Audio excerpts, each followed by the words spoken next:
Welcome to SLP Nerdcast, the #1 professional resource for evidence-based practice in speech-language pathology. I'm Kate Granbois. And I'm Amy Wonka.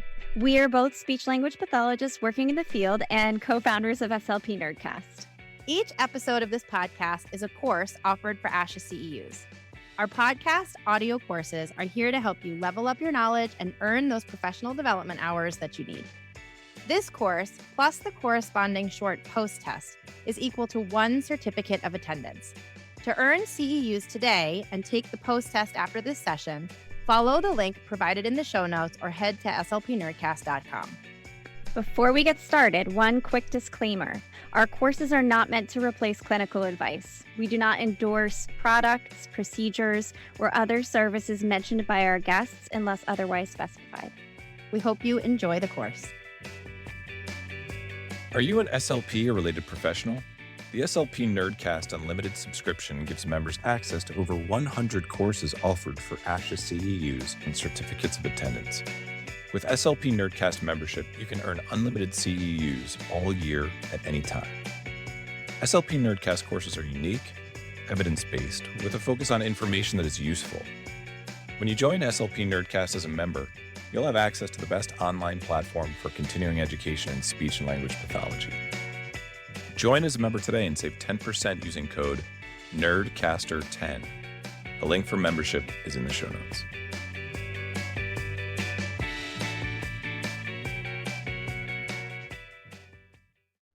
Hi there, my name is Corey Clements. I'm the SLP Nerdcast Resource Specialist.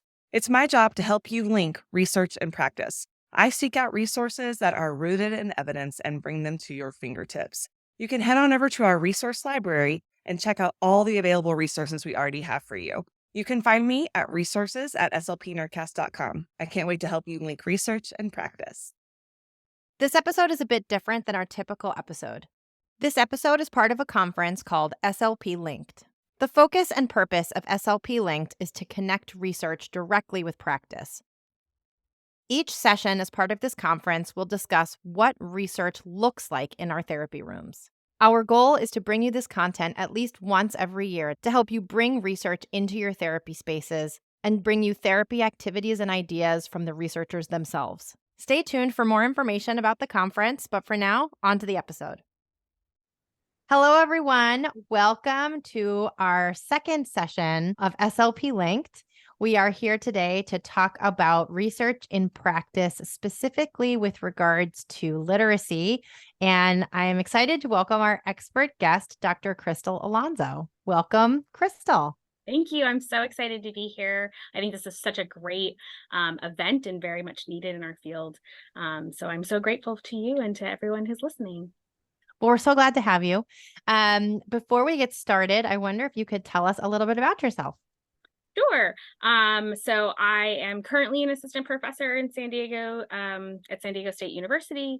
I worked as a clinician for many years before deciding to go back to pursue my PhD. And so I think that drives a lot of my research questions. So I also direct the Choral Lab, which stands for Comprehension Opportunities in Reading and Language. And our primary goals there are to study language and literacy in early childhood and try to find or leverage assessment and intervention for that population, but that is going to be feasible and sustainable and accessible for speech language pathologists. So trying to do more community-based work, more research practitioner partnerships to try to figure out kind of the best tools that can be used, because it's going to vary, right, depending on on what the community needs are, what the resources available to SLPs are. And so that leads to my interest there of implementation science, but all still at the core around child language and literacy disorders. Well, we love implementation science, especially research practice partnerships. So we're really happy and excited to showcase some of your work throughout the course of this episode. For anybody who is listening, who is a first-time listener, my name is Kate. I'm one of the co-hosts of SLP Nerdcast. I am usually accompanied by my co-host, Amy Wonka, who was not able to make it today. I'm a speech language pathologist, and I'm also a duly certified behavior analyst. And there's lots more about me on the website. And if you are interested in learning more, you absolutely can. Before we get started, I also need to read our learning objectives and financial and non-financial disclosures. I will get through that as quickly as I can. Learning objective number 1, describe a piece of research related to literacy. And learning objective number 2, describe 3 research-informed therapy activities that exemplify research in practice. Disclosures, Crystal's financial disclosures. Crystal receives a salary from San Diego State University and received an honorarium for participating in this course. Crystal's non-financial disclosures. Crystal is a founding member of the Implementation Science Study Group, a group of CSD scientists interested in learning more about and engaging in dissemination and implementation science. She's also a past member of the ASHA CRISP committee. Kate, that's me, my financial disclosures. I'm the owner and founder of Grandbois Therapy and Consulting LLC and co-founder of SLP Nerdcast. My non-financial disclosures, I'm a member of ASHA SIG 12, and I serve on the AAC advisory group for Massachusetts Advocates for Children. I'm also a member of the Berkshire Association for Behavior Analysis and Therapy. All right, on to the good stuff. We are here to talk about literacy intervention and what the research looks like in practice. Why don't we start by having you tell us a little bit about the article that you wanted to review and why it matters, why we should care. What's the background? Yeah, I had such a challenge in trying to select an article for this conference because I wanted to select something that I thought really does kind of showcase sound science that then can be translated into practice, specifically for literacy. And although I do a lot of child language and literacy work, a lot of my work has been focused on assessments and not so much on intervention. So how to identify and predict for children. And so I did my postdoc with Dr. Julie Wolter, who is the lead author on this article. And we have actually a couple of articles together that have been published. And I hope you can share some of those resources as well. So there were like some recent clinical forums in ASHA journals like LSHSS and Perspectives, I think, that have really highlighted the importance of morphological awareness when working with children on our caseload who have language and literacy difficulties. And so this is kind of one of the intervention studies that I think always gets called on actually in like tutorials and stuff, because it highlights such a nice clinically applicable intervention, which isn't always the case for a lot of the articles that get published in our ASHA journals. And so, yeah, this is called The Effects of a Multilinguistic Morphological Awareness Approach for Improving Language and Literacy. And it's actually not in an ASHA journal, but it gets cited a lot in ASHA journals around morphological awareness. And so the reason that this research is important, I think, is that there is a large body of literature that supports a strong relationship of morphological awareness with language and literacy skills.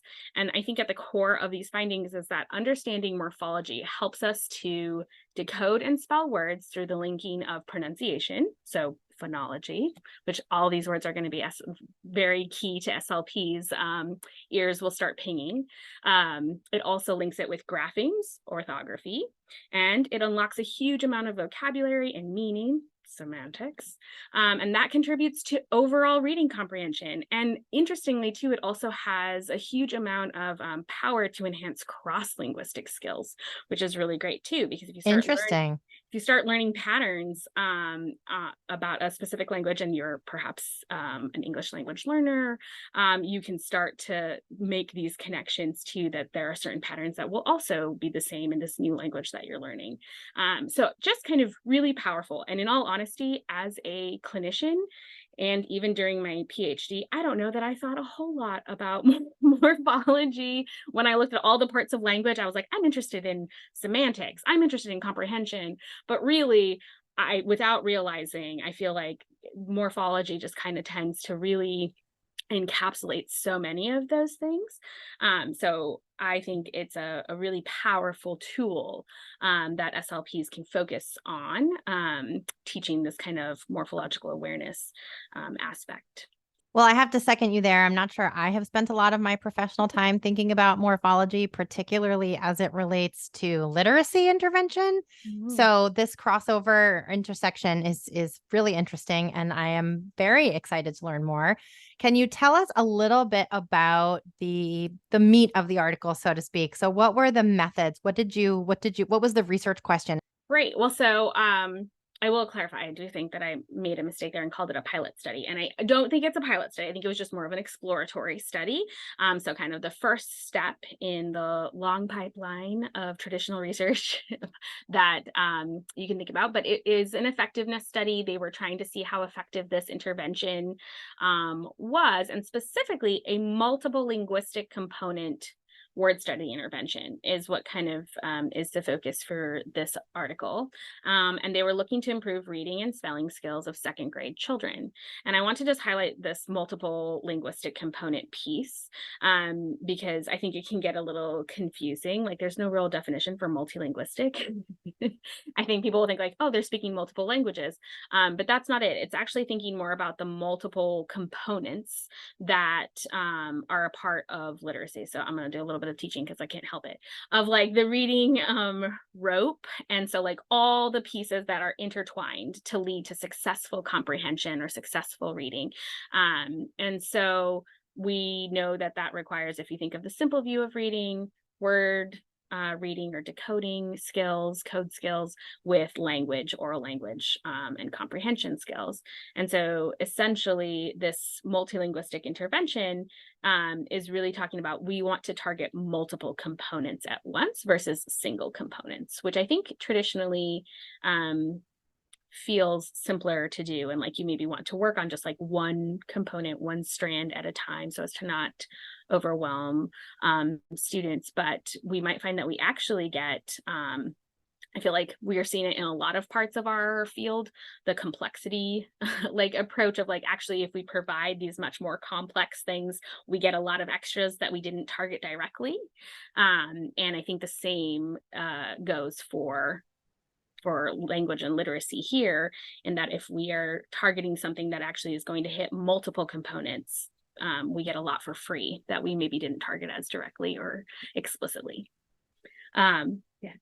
That's super interesting. And I was just going to comment that that this is not how I was trained. So I was trained 1 million years ago. I won't tell you when, but we Probably definitely around the same time as me. a very long time ago. And there was really not a concept of addressing language with a complexity approach. And you're right. We actually, one of the other sessions of this conference is about addressing speech sound disorders with a complexity approach. So this does seem to be a little bit of a flavor in our field from the research world as of late. I wonder if there are components to this method and design that are particularly relevant in terms of what you're going to tell us later related to clinical takeaways. Yes. Yeah. So I think the main piece here is this also concept. It's an intervention that has been studied already, I think, in other areas, less so focused maybe on to improve overall intervention. But the idea of word study. So it's a literacy intervention where students actively explore and reflect on words with a focus on patterns. So in this particular case, for the article that we're looking at today, it was focused on spelling patterns.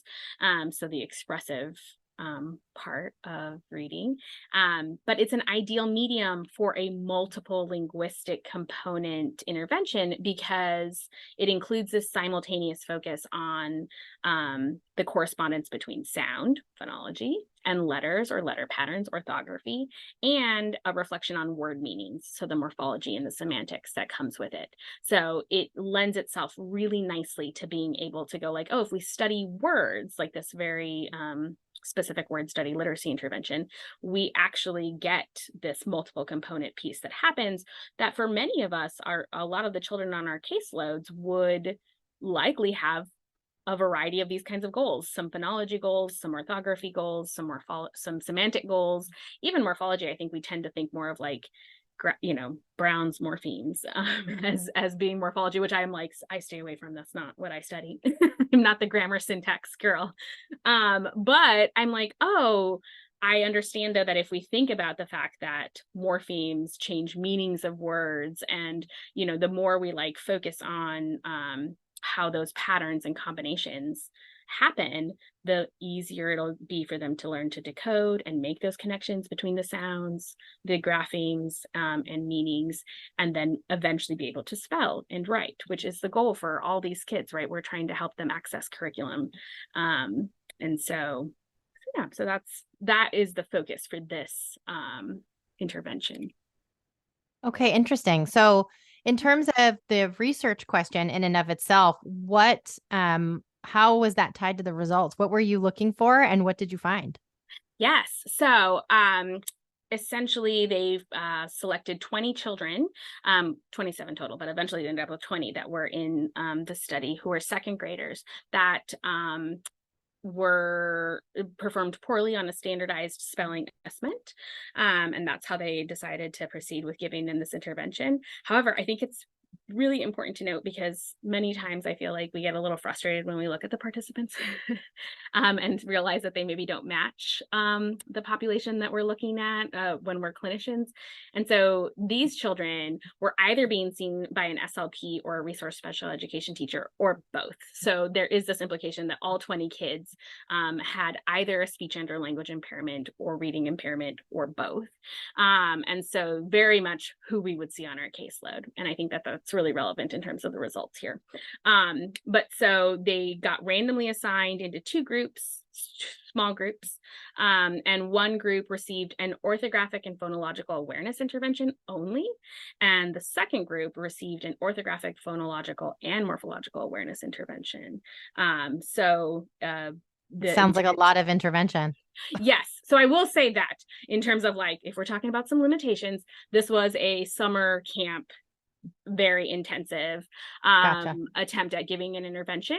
But I was recently talking with grad students about, like, so how could we take something where you're reading an article like this, where you're like, well, I would never have 9 sessions in a row where I get to do 45 minutes with these kids. Like, that's not what's going to happen in my caseload and in my school district. And so trying to think of creatively, like, so what components can you take, though? Maybe you'll never be able to do that necessarily, or maybe you can defend, not argue, with your administration about how you want to try a different service delivery model that's more intense and shorter, and see what happens when we do this. Or maybe this is perfect for extended school year kiddos that you're going to see. And so trying to figure out how to actually modify and take data for yourself to see if it really does work. Try to think about what things you can adapt. And I will always, of course, make call outs to other researchers, but Dr. Mindy Bridges and Tiffany Hogan just published how to adapt an article, or how to adapt interventions that are done in, like, whole classroom when thinking about small groups, and they used a specific framework. So things like that, I think we can start thinking more creatively of, like, how are we going to adapt things that we see has really good evidence in other settings or permutations, so that they can actually make more sense for our caseloads. You can see how much I still think I'm a clinician because I keep saying "are." I love it. No, it's great. And I appreciate that. And for everybody who is listening, we can list all of these additional references in the show notes in case anyone wants to do some, additional learning or self-study. So I am now very curious. Results. There was there's lots of intervention addressing, comparing the two interventions related to, let's see if I can say these back to you and remember. It was phonological instruction related to phonology, and orthography, or orthography, phonology, and morphology. So what did the results tell us about outcomes and when comparing these two interventions? So I think overall, big picture, the study findings are suggesting that a multiple linguistic component intervention that actually has this focus on morphological awareness can be an effective way to improve reading and spelling in these students. So several outcomes, not just the individual outcomes, right? So the group that got the morphological awareness intervention performed better on comprehension and spelling. So not just spelling, which you would think would be the automatic choice. There were actually no differences between the groups because both groups improved on the standardized measure of word ID, so orthography or word attack, so being able to decode, or on a non-standardized spelling test of orthographic patterns. So orthography, just everybody did great. Everyone improved, which would make sense because they targeted orthography in the other one. And even though both groups were provided practice in word reading and decoding, an interesting finding was that there were larger effect sizes in word level reading accuracy and decoding for the students in the morphological awareness group. And Interesting. reading comprehension appeared to improve with a large effect size for the morphological awareness intervention group. And I think that all of those are really interesting in that, like, what you're seeing is if you approach with a morphological awareness intervention, it will lead to improvement in all of these areas. And that's because it lends itself naturally, I think, to being a multiple linguistic component intervention, like we were just talking about before. Whereas, like, if you target orthography, you're going to get orthography improvement, which is great. But seems like this is going to take us a long. I'm an impatient person. So. Well, and I think another clinical takeaway here, and I know we haven't quite gotten to the clinical takeaways yet, but in therapy, you are working with limited time and resources. You don't get, just as you already said, we don't have the leisure of necessarily having 5 sessions a week or whatever the service delivery is. So being able to use your time and maximize your time for efficiency, for maximum outcomes and most positive outcomes is a really important consideration when you're choosing an intervention. So I think that that's extremely relevant and a great segue into telling us a little bit more about the clinical takeaways. Why is this important? What do we need to know about this research as clinicians? I think that wraps it up nicely, and exactly why I thought this would be a great article to highlight, in that it really does highlight the importance of assessing and addressing all of these components in our students, right?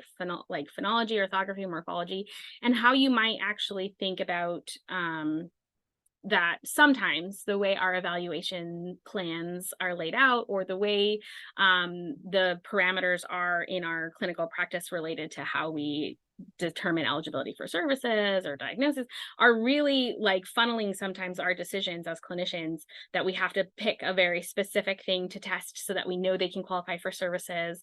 And then that will eventually lead to like how you will select targets for intervention.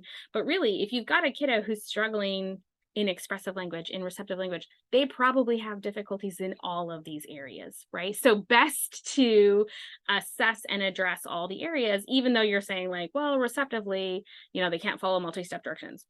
There could be a lot to unpack there. Why can't they follow multi-step directions? So I think the study really highlights this like multiple component factor, and that we really do need to be cognizant when we're doing our evaluations and determining treatment targets, how to make sure that we're addressing all of them, because it's very likely that a lot of our kiddos are going to have these multiple components.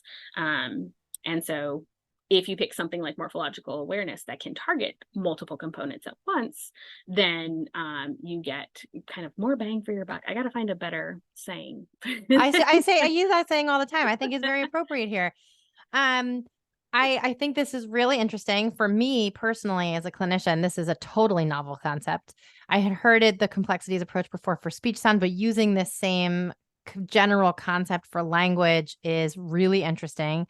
And I'm very curious to hear what this looks like in practice. So one of the things that we've been saying throughout the course of this conference is, let's say I show up to work on Monday and I've got a 2:00 session, and my client or my student at 2:00 is a second grader with language literacy deficits. And I am standing in the speech closet and I am trying to figure out what to do. I just read your article.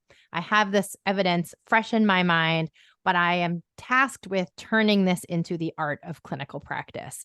Yeah. What might that look like? What can you tell us about activities or games or materials that might facilitate or embody these results?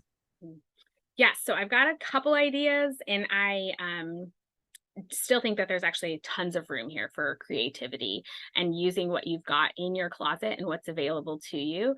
When I drafted some ideas about some of this, I found myself doing lots of slashes, like or this, or this, or that, which is really funny. So I just always have these like caveats about that. So one example, I think these these three activities here kind of build hopefully on each other. So where you maybe would start with a child who's got a goal related to improving spelling or literacy and language, and then kind of where you might get to maximally once you finally are like ready to generalize or really reduce the scaffolding, I guess, right?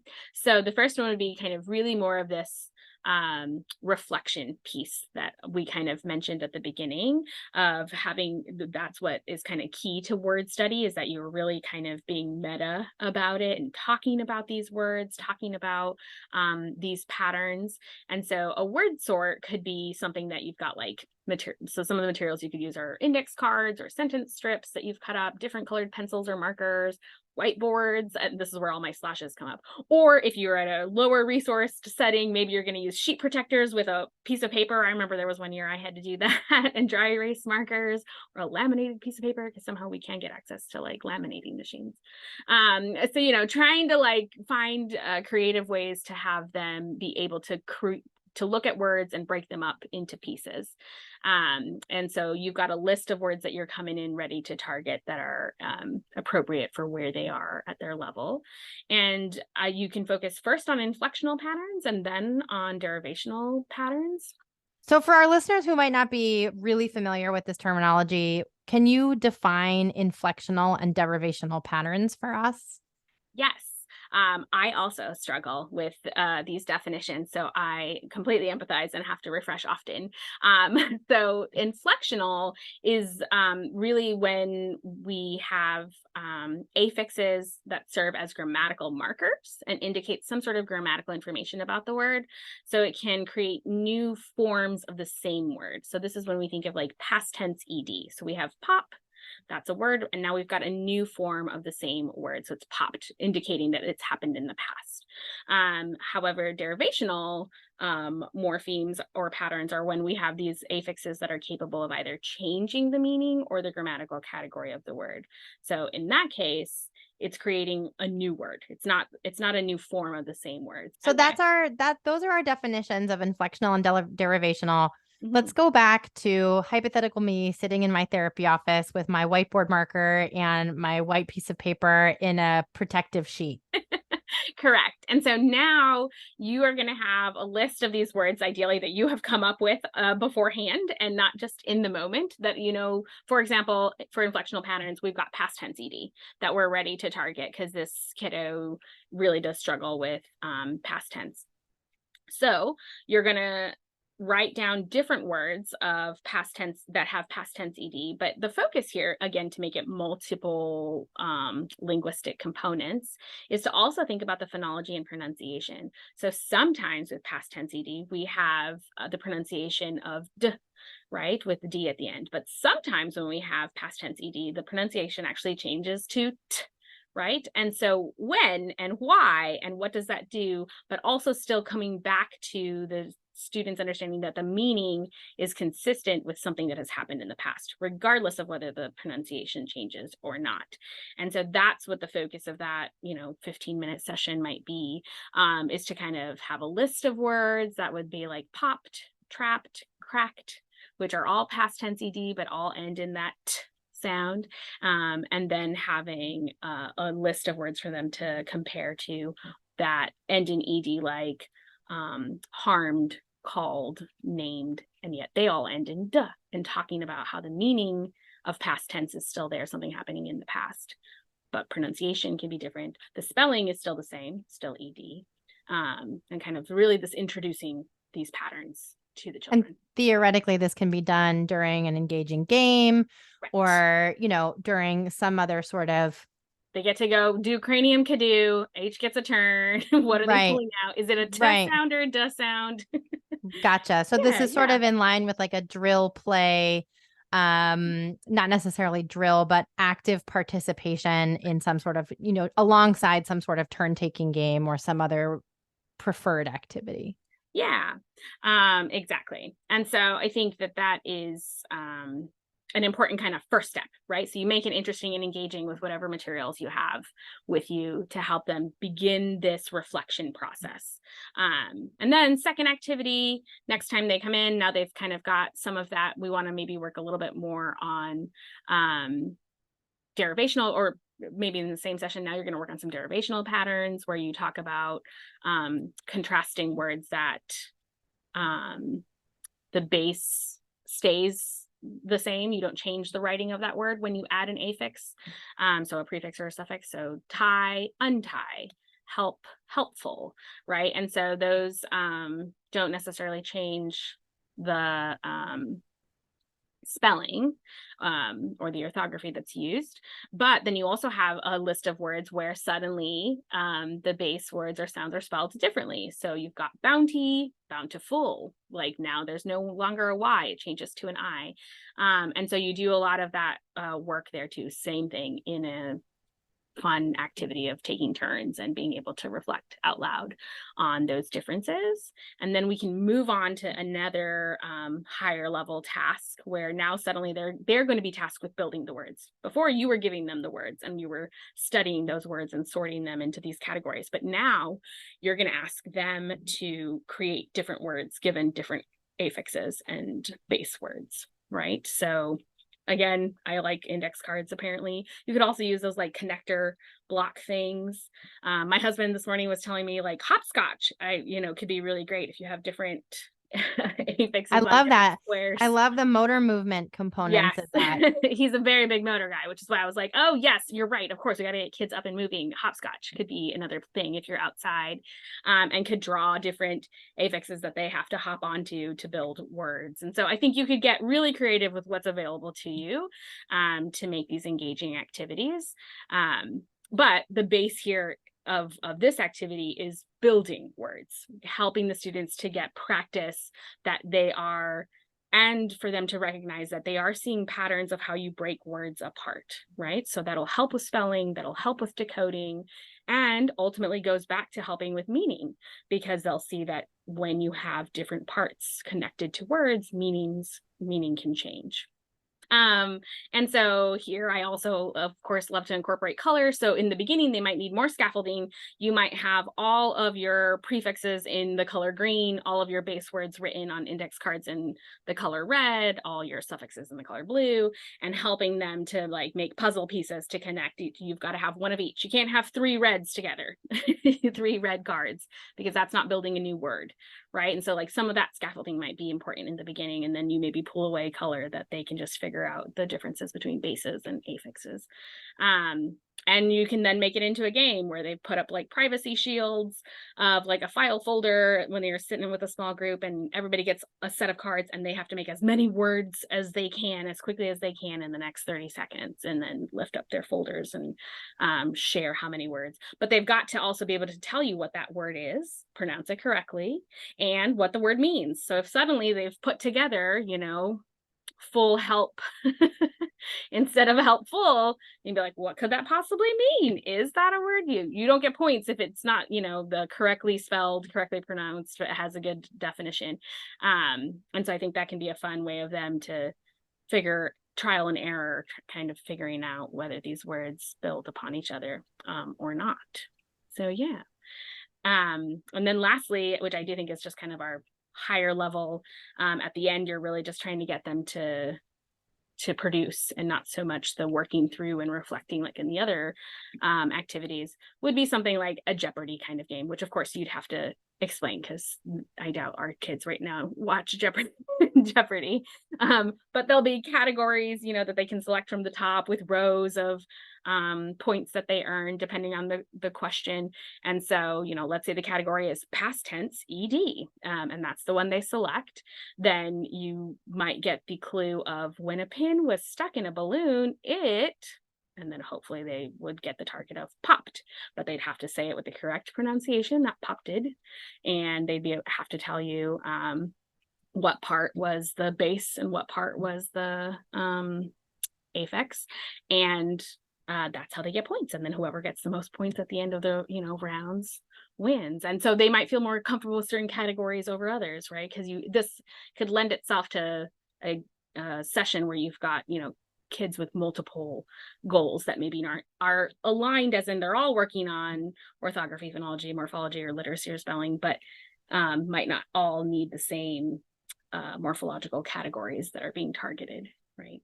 And this Jeopardy game sounds like it would be very conducive to groups, because so many Yes. of us do see our students in groups as a nature of required time or energy, or maybe it is a very appropriate method of service delivery depending on the profile of the student that you're working with. Right. And I think it's great to highlight an activity that can be flexible in that way.